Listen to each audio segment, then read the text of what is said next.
All right guys, so with the flooring out, I put some plastic along the roof, and then I've gone ahead, not roof, ceiling, and then I've gone ahead and started my crown mold. And I've put painter's caulk along the top edge and in my joints and nail heads.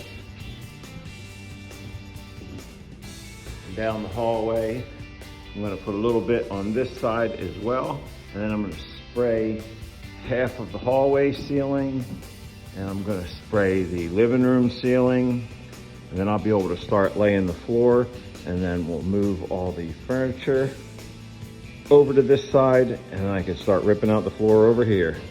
Stay tuned. What's going on, guys? Back with an update. I've got the living room ceiling sprayed out, half of the hallway is sprayed out.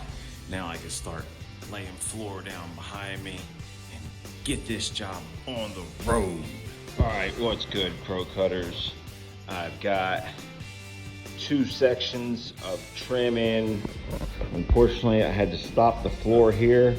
You can see there's subfloor damage there and there. So I've sent my friend to the store to get some self-leveler so we can repair that damage before continuing the floor on.